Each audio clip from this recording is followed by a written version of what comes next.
Students, आज आपका topic है objective of life insurance. Life insurance एक ऐसा सोर्सेज होती है जिसके अकॉर्डिंग आप क्या करते हो, लाइफ को सेव करते हो। और लाइफ सेव करना भी एक मोस्ट इम्पोर्टेंट होता है। उसमें आप क्या करते हो, छोटी छोटी जो आप क्या करते हो, आप सेविंग करते हो और उस सेविंग का आप यूज़ करते हो। तो जैसे कि कोई जो आपका लाइफ जो जिसके नाम इंश्योरेंस होता है, अदरवाइज उसकी आकस्मिक डेथ हो जाती है, तो जो उसमें नॉमिनी व्यक्ति होता है उसको वो सारा जो धन होता है वो मिल जाता है, जिससे कि उनकी जो फैमिली की जो आर्थिक स्थिति होती है वो अच्छे से हो जाती है। ऐसे ही ऑब्जेक्टिव ऑफ लाइफ इंश्योरेंस होते हैं जो जीवन बीमा योगक्षेम ब्रह्म यम की भावना से कार्य करता है, जिसका अर्थ होता है आपका कल्याण मेरा उत्तरदायित्व है। मतलब जो आप इसमें एक ये मीन्स होता है जिसका आपका कल्याण ही मेरा उत्तरदायित्व है, मतलब आपकी सेफ्टी ही उसका उत्तरदायित्व होता है। जो ये 2 टाइप्स में डिवाइड किया गया था, एक था कल्याण जैसे आपके 2 अर्थों में होता है, तो एक तो व्यक्तिगत स्तर पर और एक सेकंड था आपके राष्ट्रीय स्तर पर। जो आपका व्यक्तिगत स्तर होता है, इसमें जो व्यक्तिगत स्तर होते हैं उसमें जो जीवन बीमा होता है वो लाखों करोड़ों जो परिवार की होते हैं उनकी आर्थिक सुरक्षा प्रदान करने के लिए किया जाता है। यदि कोई आकस्मिक या असमय पर कमाने वाला जो व्यक्ति होता है उसकी डेथ हो जाती है, जब उसकी डेथ हो जाती है तो वो क्या हो जाती है, तब वो व्यक्ति उसने अपना जो जीवन बीमा करवाया हुआ रहता है लाइफ इंश्योरेंस, तो जितनी भी उसकी बीमे की राशि होती है व्यक्ति करवाता है, उतनी ही वो राशि जो धनराशि होती है वो समस्त जो लाभ होते हैं उनके जो प्रॉफिट होते हैं उसके साथ जो उसका नॉमिनी होता है, उत्तराधिकारी होता है, उसको वो मिल जाती है। और यदि भाई ऐसा भी होता है कि व्यक्ति जीवित रहता है तो भी उसको एक निश्चित जो अवधि होती है, एक टाइम होता है, उसके ही समाप्त होने पर उसको बीमे की जो समस्त जो उसके लाभ होते हैं, प्रॉफिट होते हैं, जो वो सब को उसको लौटा दिया जाता है, वापस कर दिया जाता है। जो ये आकस्मिकताएँ होती है, निश्चितताएँ होती है, वृद्धावस्था होती हैं, इनमें क्या होते हैं, इनकी जो आर्थिक सुरक्षा को प्रदान करने का कार्य करता है। सेकंड आता है राष्ट्रीय स्तर पर। राष्ट्रीय स्तर क्या होता है, जैसे कि जो लाइफ इंश्योरेंस वाला व्यक्ति होता है, बंदा होता है, उसके द्वारा जो जमा कराई गई जो छोटी छोटी धनराशि होती है, जो छोटी छोटी धनराशि होती है, उसको इकट्ठा करके वो क्या करता है, उसे पूंजी के रूप में प्रयोग करता है, मतलब धन के रूप में वो उसका यूज़ करता है। और जो देश जो औद्योगिक धंधे होते हैं उनके जो डेवलपमेंट जो विकास कार्य के लिए उस धन को आप लगा सकते हो। ये इस प्रकार के ये होते हैं, ये इस प्रकार देश के जो आर्थिक विकास होता है उसमें भी वो सहयोग प्रदान करते हैं। तो नेक्स्ट आता है, इसके अतिरिक्त भी जीवन बीमा के निम्न प्रमुख उद्देश्य होते हैं। फर्स्ट क्या होता है आपका वृद्धावस्था में सुरक्षा प्रदान करना। क्या होता है, जब आप लाइफ इंश्योरेंस को विनियोजित धन में व्यवस्थित धन होता है आप, वो वृद्धावस्था के समय भी काम आता है। और वृद्धावस्था को प्राप्त करते समय जो व्यक्ति की जो शारीरिक शक्ति क्षीण हो जाती है या याददाश्त कमज़ोर हो जाती है, काम करने की जो क्षमता होती है वो शून्य हो जाती है, कम हो जाती है, या व्यक्ति बीमार हो जाता है, तो उसके स्वास्थ्य जो उसकी हेल्थ होती है, उसके जीवन जीने के लिए ये अधिक पैसे उनकी ज़रूरत होती है। तो इसके लिए व्यक्ति की जो दिली तमन्ना होती है वृद्धावस्था को वो आनंदपूर्वक व्यतीत कर सकता है, इसके लिए उसको पैसे की ज़रूरत होती है। और ऐसी स्थिति में आपका जो लाइफ इंश्योरेंस होता है वो आर्थिक सहायता देता है, और इससे ही जो आपका लाइफ इंश्योरेंस होते हैं और जो आप उसमें विनियोजित धन को पुनः आप डाकघर या बैंक के थ्रू ये अन्य साधनों को विनियोजित करके जो ब्याज या प्रॉफिट होता है वो आप उसको प्राप्त कर सकते हो, और इससे जो वृद्धावस्था के जो खर्चे होते हैं वो व्यय भी किए जा सकते हैं। नेक्स्ट आता है परिवार की आर्थिक सुरक्षा प्रदान करना।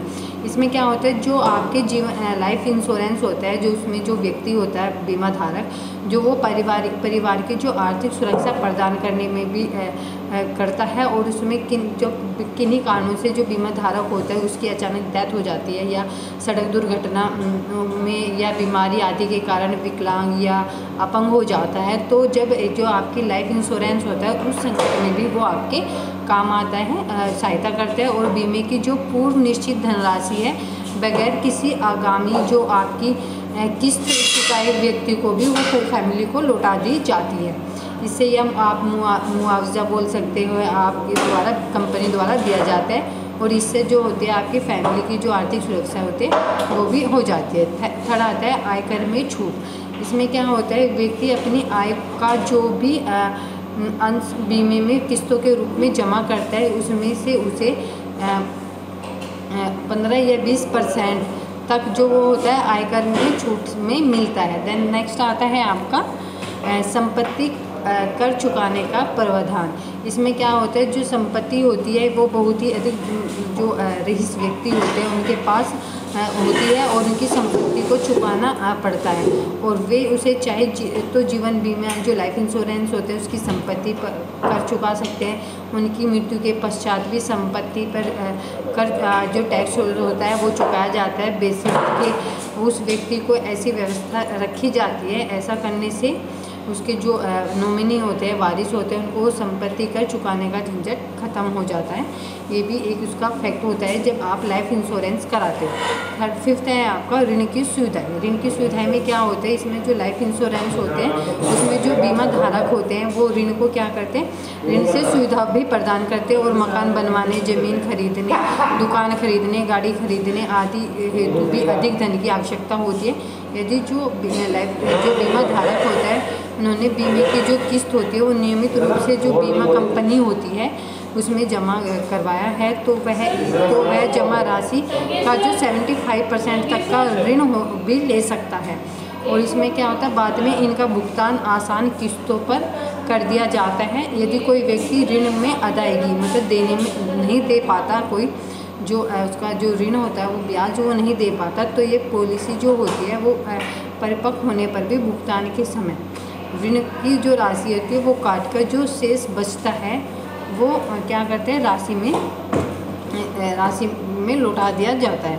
एंड फिर 6 है बच्चों के विवाह के अवसर पर जो लाइफ इंश्योरेंस होता है, जो बच्चों की उच्च शिक्षा जो वो हायर एजुकेशन को देने के लिए भी आर्थिक मदद मिलती है। इसके लिए भी उन्हें योजना में एक निश्चित अवधि तक धन विनियोजित उनको करना पड़ता है। और जब बच्चे बड़े हो जाते हैं तो उन्हें उच्च शिक्षा हाई एजुकेशन ग्रहण करने लगते हैं, तो तब तक बीमे की जो राशि होती है वो परिपक्व हो जाती है और इस राशि को निकाल के वो बच्चों की जो शिक्षा हेतु उसको लगाया जा सकता है। नेक्स्ट 7 आता है आर्थिक सहायता।